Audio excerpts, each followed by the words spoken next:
I ate a pizza roll and I was like, I don't know if I can record another video today.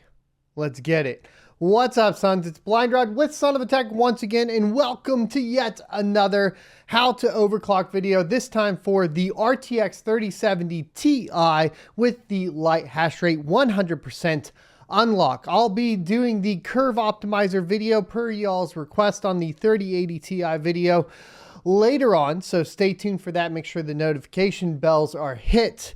The 3070 Ti is one of the most impressive GPUs coming from the light hash rate 100% unlock, and that is due to a very specific reason that, as you may have guessed, is related to, of course, the memory configuration, and we're going to get into the details right after a word from today's sponsor. Today's sponsor is myself. To support the channel, click the join button below the video and you will get access to our privately hosted Rocket Chat. Selecting the $1.99 option will get you access, and after that you need to head over to the membership tab, scroll down, and expand out your membership perks.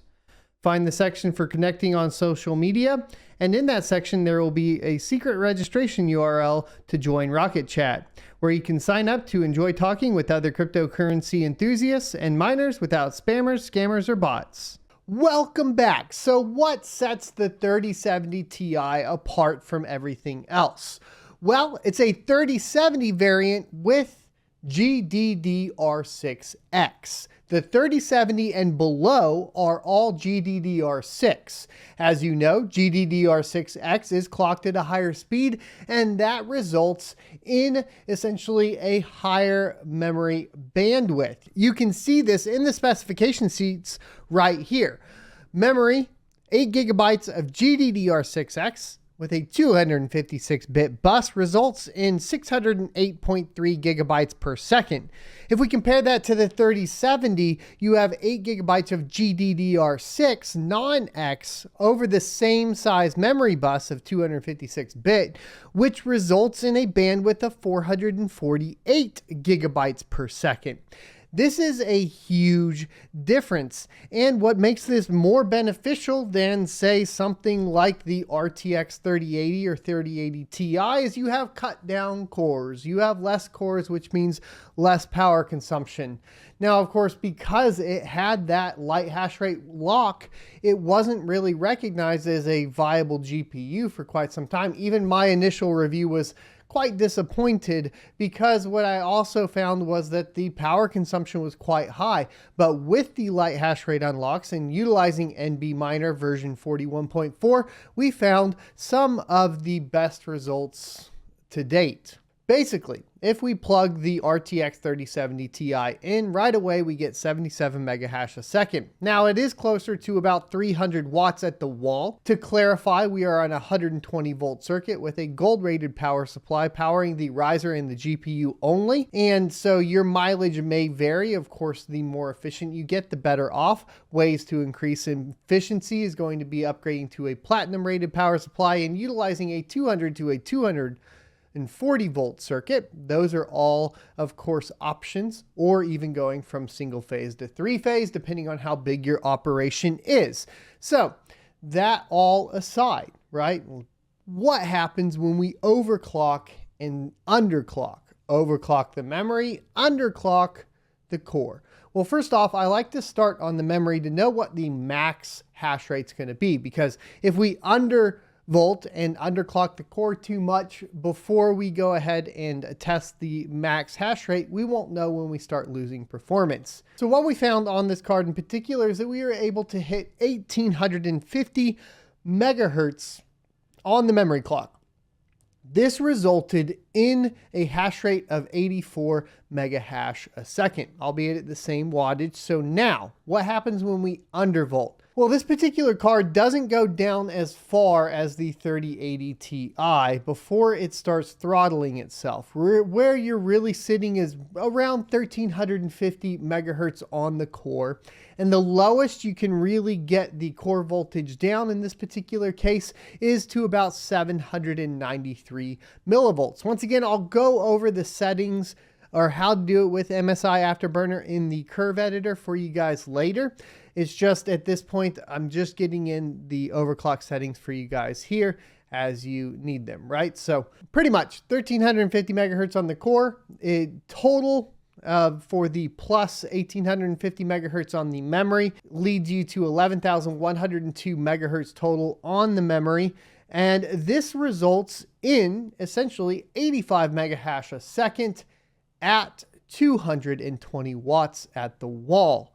If we look at it in software, it's even better, right? We're looking at somewhere around 190 watts.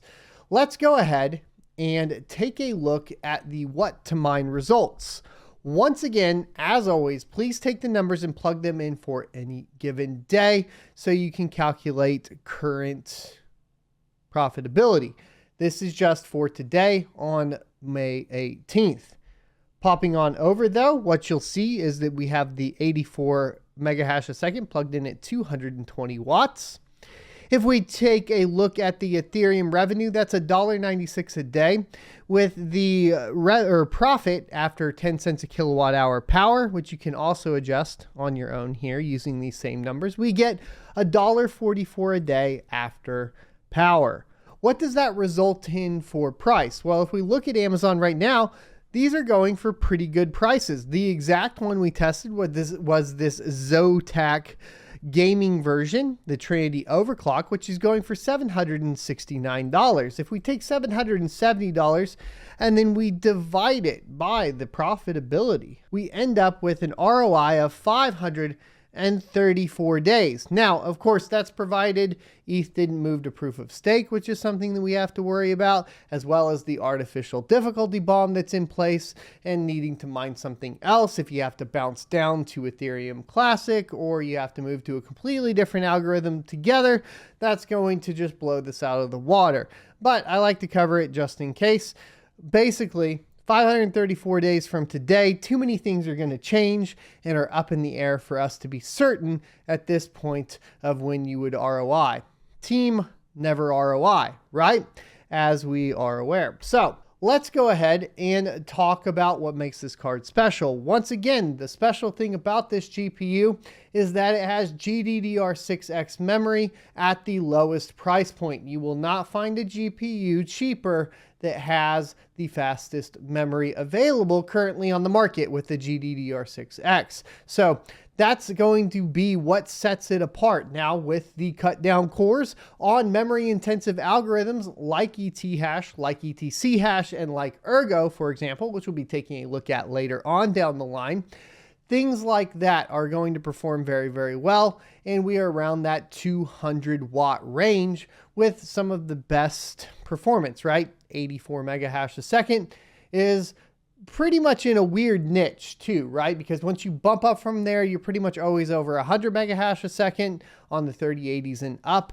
And then once you bump down from there, you're down to 60 mega hash a second. Even if you're looking at the top of the line Radeon RX 6900 XTs, because, well, they're limited to a 256-bit bus with GDDR6. So maybe if AMD would have compensated their GDDR6 with a larger bus, like a 384-bit bus, instead of utilizing Infinity Fabric to basically manipulate that memory bandwidth needs and so on for traditional rasterization, then maybe we would have discovered something different. But at this point, the 3070 Ti sits in a class of its own. It is the only card that really does this hash rate at this wattage and functions in this manner. It's a curious card that initially was disappointing to me that now has become one of my favorite cards, especially because you can pick them up right now. You can check the description with the affiliate link to support the channel. Of course, not financial advice. I do not recommend buying GPUs right now or anything like that. If you want to mine through the bear market with me, I'm looking for a group. Definitely check out the Great Ethereum Hashrate Migration Discord. We'll be doing that on the 27th at 10:45 a.m. Eastern Time, and I hope to see you guys there. Once again, as well, just as a reminder, we have started putting all of the clips from the Crypto Mining Show onto a separate channel. Please go subscribe to that channel, as we need to hit 1,000 subscribers and 4,000 watch hours for it to be monetized. So right now, the clips for the mining show are not being monetized. However, what that does do is free up this channel for you to hit that notification bell so that you're notified when content comes out, because now you don't have to worry about double content. If you watch the morning show and you see a video post at 6 p.m. or 2 p.m. or whatever after the morning show, you can be certain that it is fresh, brand new content brought to you by yours truly. I'll see you next Tuesday. If you enjoyed this content, be sure to hit the subscribe button for more, or check out this playlist for more crypto content related topics.